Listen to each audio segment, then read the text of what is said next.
这里是美国最隐蔽的军事基地之一，这里保护着美国最隐蔽的科技。这就是藏着很多秘密的51区。令人震惊的是，在这里还停放着9架外星飞船，以及在51区伪造登月、地下秘密基地。这些事情并不为公众所知。那么，在这个区域里，究竟还隐藏了多少绝密信息？在拉斯维加斯北面130公里的地方，就是内华达州沙漠的中心，藏着美国最广为人知的秘密基地51区。在第2次世界大战期间，这片区域只是一个简单的靶场。洛克希德马丁公司当时需要一个很长跑道的地方来发展 U-2 侦察机，然后就选中了这个靶场。之后，这里成为了内利斯空军基地，也叫做格鲁姆湖和婴儿湖。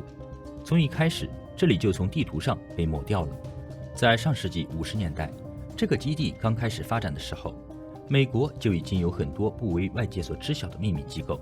另外，在苏联时期的卫星图上，能够看到51区的各种活动。也就是说，当时苏联已经了解到有51区这么一个地方，但是对美国民众却是完全否认。随后过了几十年，到2013年，美国官方承认51区的存在。之所以51区适合进行秘密项目，是因为这个区域位于很深的山谷里，而且周围都是山，所以从外部看不容易被发现。在这里可以模拟战斗演习，包括空对空战斗、炮弹练习，而且51区旁边就是内华达试验场，这里进行着各种地上地下的核武器实验。为了避免闯入者，在这个基地周围设置一个极其复杂的高科技安全系统，还有很多伪装者来阻止各种形式的入侵者。而且在51区附近的公共道路上布置了各种电子传感器，其中包括可以检测热信号的传感器，尤其是在晚上，这种传感器的作用更大，还配备了高端麦克风，监听入侵者的每一句。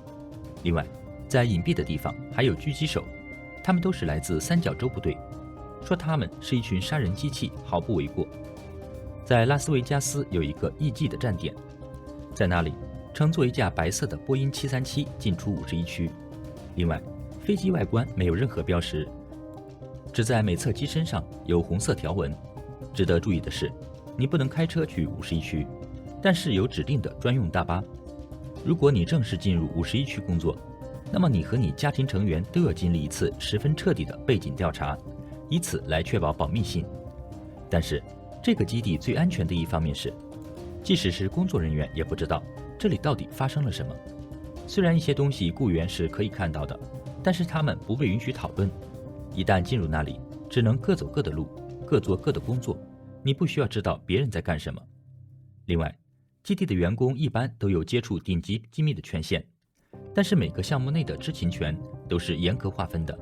说白了，这个基地就是一群划分开的陌生人组成的。当一架机密的飞机在51区进行测试的时候，在臭鼬工厂实验室的工作人员要把窗帘放下来，而且一定不能看窗外。一系列的保密措施导致神秘的51区形成了各种阴谋论，从生化武器测试到时间旅行器，甚至是外星飞船。1980年2月，空军上校杰西·马塞尔上了新闻，这源于他关于目击罗斯维尔事件的一次颇具争议的访谈。马塞尔声称军方发现了外星飞船。1947年7月8日，飞船在新墨西哥州罗斯维尔附近坠毁，而军方掩盖了这一消息。很多人猜测，在这次坠毁中所搜集到的材料被送到了51区，至此就像打开了潘多拉的魔盒一样，关于51区外星人飞船的事件就流传到了全世界。而且至少有500个人在正式场合宣称他们当时在场，而且当时有外星人尸体，并发现了一架坠毁的飞碟。接下来，拉扎说出了最重要的细节。他说，飞碟不一样的地方，上面没有铆钉和螺丝，也没有看到一般飞行器上应该有的东西，就像是从模具里生产出来的。他说，这种造型就像是金属被融化掉，然后直接密封稳固，你根本看不出来它们是如何做出来的。他说，飞行器是由反物质反应堆运行的，燃料是一种叫元素115的物质。另外，他还看到了某一次的测试，结果这种物质直接从机库冲了出去，而且发着蓝光悬浮着。之后，这里就成为了不明飞行物爱好者的圣地，因为鲍勃·拉扎说，他知道不明飞行物飞过内华达沙漠的时间，所以美国各个地方，甚至世界各地的人都到51区来找不明飞行物。甚至有一段时间，山顶附近全天候都有爱好者守着。为了避免干扰，51区又扩大了5000亩土地，来确保附近山顶也都属于51区。2004年，丹布里奇公开支持鲍勒拉扎的说法，因为丹布里奇也曾经在 S4 基地工作过。之前有讲过关于丹布里奇和 S4 基地3部曲，个人认为绝对精彩，喜欢的小伙伴可以关注后翻看一下。他说，在这些顶级机密的建筑里，不仅藏着9架外星飞行器，还有一个外星人，他是一名微生物学家，在 S4 基地里主要处理外星生物学。他还说，他会被选中参加这份工作，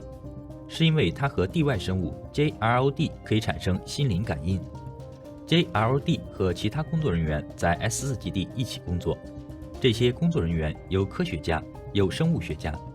拉扎和丹布里奇是否在 S4 基地目睹了外星科技和外星人？如果是真的，那么和1947年罗斯维尔事件是否有联系呢？空军对于这些外星言论做出了回应，在1994年公开了一份报告，报告中称，在罗斯维尔找到的残骸来源于一项顶级机密的计划——莫古尔计划。报告声称，关于外星飞船的描述是因为错认了坠毁的军事气球，利用这些气球探测苏联核子实验所产生的冲击波，以监视当时苏联的核子试爆。空军所找到的东西，就是在那张著名的照片里看到的。杰西·马塞尔拿着的东西，究竟是气球碎片还是什么东西就不清楚了。不过很明显，肯定不是罗斯维尔坠毁的飞碟物件。在1997年，空军发布了另一份报告，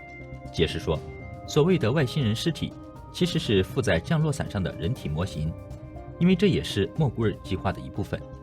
不管哪种解释，很多民众是肯定不相信，他们就相信有飞船、外星人，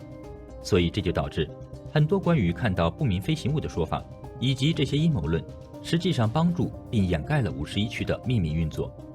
也有一部分人认为，这些所谓的高空气球，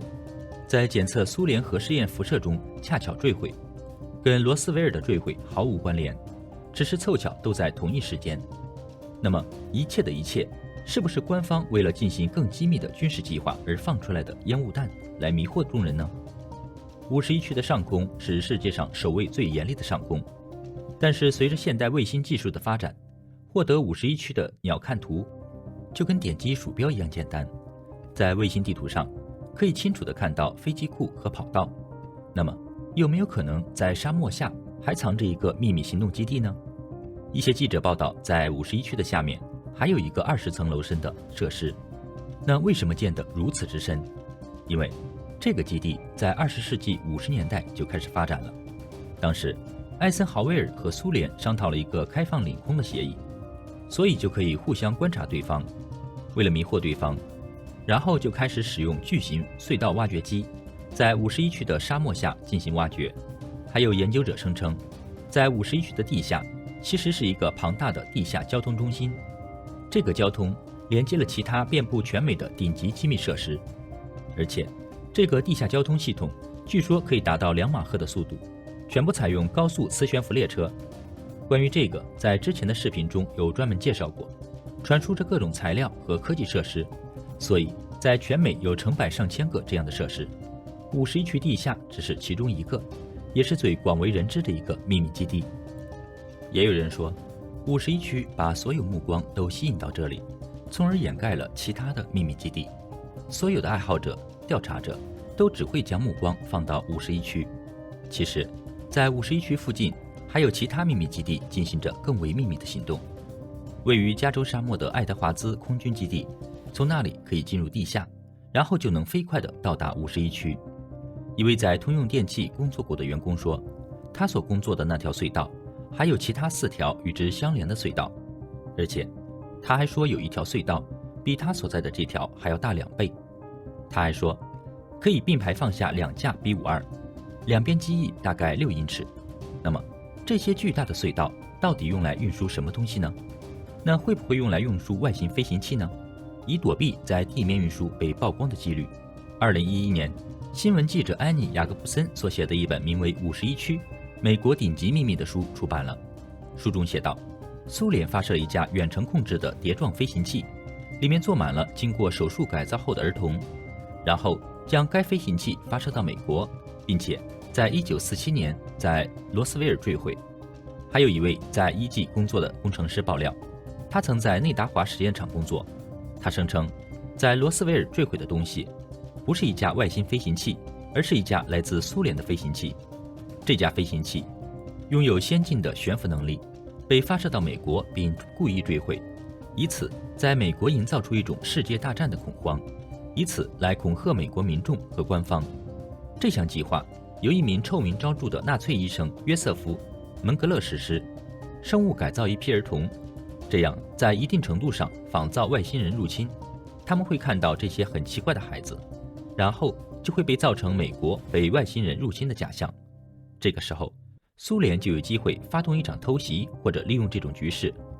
虽然很多人反对雅各布森的说法，但是有没有可能所有这些关于在51区发生的事件，实际上只是为了掩盖那些顶级秘密机构的行动呢？1947年，罗斯威尔并没有什么奇怪的儿童，这只是为了掩盖事实的假情报。事实在罗斯威尔坠毁的飞行器里确实有外星人，但是为了保密，只能迷惑众人。各种说法应运而生，一个接一个的说法，让每个人都觉得很困惑，又很有道理。所以，当真的出现在你面前，飞碟、外星人，可能你认为这是假的，其实这才是达到了真正的保密目的。那么51区的不明飞行物和阴谋论，是否只是为了保护军事项目的烟雾弹，我们不得而知。随着社会的快速发展，真相迟早会浮出